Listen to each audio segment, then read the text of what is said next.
רק על פי התנ"ך. איזה חגים בני ישראל מצווים לחגוג?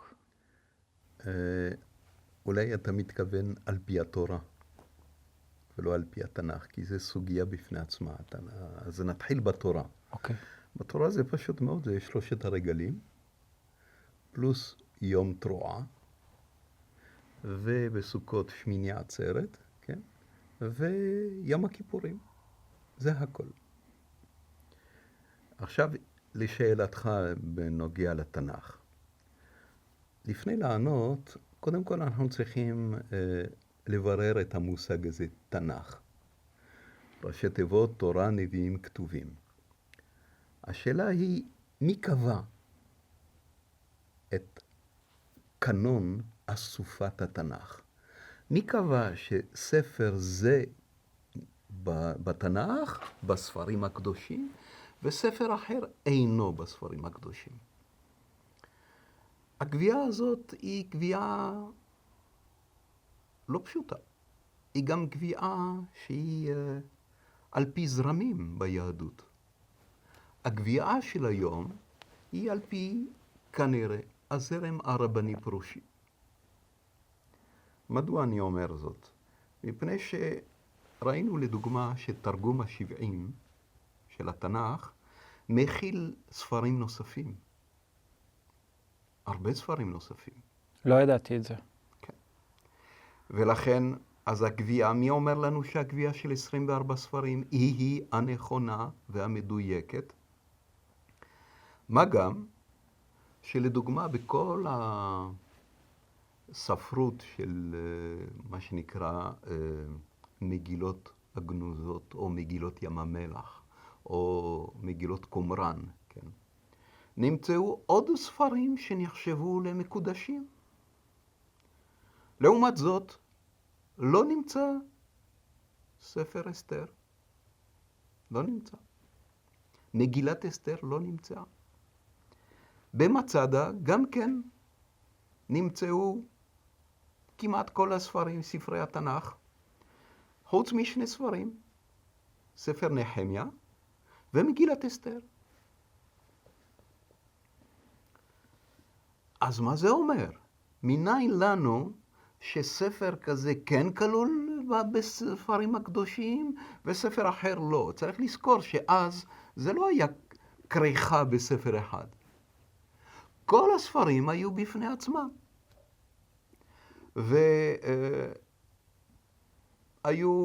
הייתה ספרייה והיו ספרי קודש. אנחנו לא יכולים לדעת מה היה נחשב ספרי קודש ומה לא היה נחשב ספרי קודש. רק על פי הרבנים הפרושים. תורה הייתה מחוברת בראשית שמות? כן, בתקופה ההיא שאנחנו נדונה, תקופת בימי בית שני, שהאסופה של התנ"ך נקבעה, כן. אבל, לדוגמה, יש סיפור בתלמוד, ששני זקנים מכסים את ספרי הקודש באיזה מטפחת, כדי שלא יקבלו זיהום, כדי שהעכבר לא יכרסם, כדי שלא יטמע. וזקן אחד מגיע, פתאום הוא רואה את מגילת אסתר. נותן את זה זפתה, איזה מכה, יורק על זה, הוא אומר, זאת לא צריכה מטפחת. הוא לא מחשיב אותה כספר קודש. ומהצד השני של היהודים המשיחיים אפשר לראות בברית החדשה ספר חנוך, שכן מחשיבים אותו כספר קודש והוא לא נכלל בקנון. נכון. יותר מכך, בבשורה על פי יוחנן, כמדומני, רואים שישוע עולה לרגל לירושלים לחגוג חנוכה. זאת אומרת שהוא יחשיב את חנוכה כדבר מקודש. ומניין לנו לדעת על חנוכה? מניין? מספר חשמונאים א' וב' בעיקר. ספרים שהם לא נמצאים בתנ"ך. המשנה מתעלמת מהספרים האלה, הגמרא מתעלמת מהספרים האלה. היא הופכת את הגבורה של המלחמה המסופרת בספרי חשמונאים א' וב' בנס פח השמן. לא דובים ולא יער. הדברים האלה לא מוזכרים. לא בספרי חשמונאים א' וב', לא אצל יוסף בן מתתיהו, ולא אצל בבשורות. מדובר על חנוכת המזבח. לא נס פח השמן. וזה מחזיר אותנו לשאלתך על חגי התנ"ך. חוץ מאשר החגים בתורה, פתאום אנחנו רואים חג נוסף שהתווסף לתנ"ך, שהתווסף לחגים המקודשים של התורה. חנוכה? חוץ מחנוכה, שזה לא בתנ"ך, פורים, ממגילת אסתר. מה המגילה הזאת? מה פתאום מוסיפים חג נוסף? התורה אומרת לא תגרע ולא תוסיף. מה פתאום זה הופך למשהו מקודש? כנראה שספר מגילת אסתר ופורים נחגג בגלות בבבל כתחרות לחנוכה פה בארץ. הגבורה של חנוכה, מלחמה נגד היוונים, טיהור המקדש, תורגמה אצל היהודים הגלותיים בבבל. כסיפור אולי אגדה? סיפור אגדתי מופרך על איזה מלכה יפיופה. שנשלחת לביתה. ונשלחת מול המלך אחשוורוש, לא דובים ולא יער, לא היסטורי בעליל. לעומת ספר חשמונאים, שנכתב כנראה על ידי חייל של יהודה המכבי, שהזדקן, זאת אומרת ממש קרוב למאורעות, ומספר על המאורעות, על מלחמות, על קרבות, על טיהור המקדש, על סילוק היוונים מן הארץ. וזה מה שאבותינו חגגו.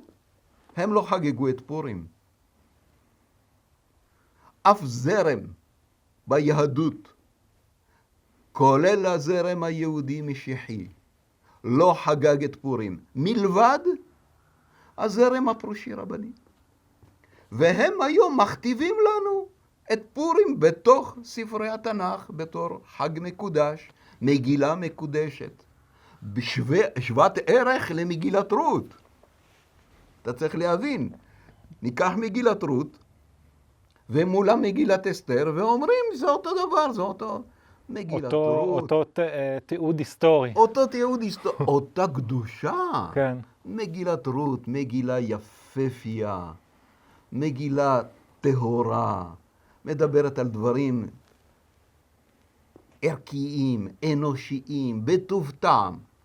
מולה, מגילת אסתר מספרת על איזה יפיופייה, שסורסרה על ידי... שסורסרה על ידי מרדכי הדוד שלה. כל השמות, אגב, במגילת אסתר לא עזיים, לא עבריים. אסתר זה אשתר, מרדכי זה מורדוך.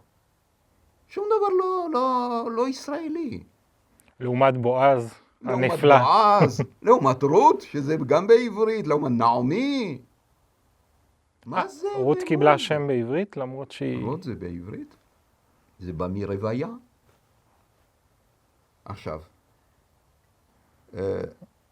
כל הסיפורת הזאת של מגילת אסתר, לא מוזכר ארץ ישראל, לא מוזכר אלוהי ישראל, שם השם אינו מופיע. שום דבר. מה הדבר, סליחה על הביטוי, המתועב הזה, בתוך ספרי הקודש של עם ישראל? דוד, אתה מאתגר פה לא רק את הציבור החרדי, גם את הציבור היהודי משיחי, בעצם כל מי שרוצה לחקור את ספר הספרים בהגינות, אתה מאתגר אותנו אני אינני מבין לחקור יותר עמוק. את היהודים המשיחיים שחוגגים את פורים.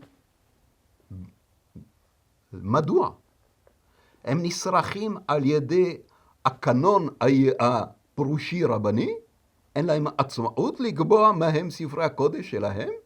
הקראים אגב חוגגים חנוכה ופורים? לא, הם חוגגים את פורים מפני שמסתמכים על התנ"ך. גם הם הלכו שבי אחר הקנון של היהדות הפרושית רבנית. אבל חנוכה אני חושב שהם לא חוגגים. לא חוגגים את חנוכה, כי זה לא בספרי הקודש מבחינתם. ועכשיו, היות והזכרנו את מגילת רות, אז נעבור לשאלתך הבאה.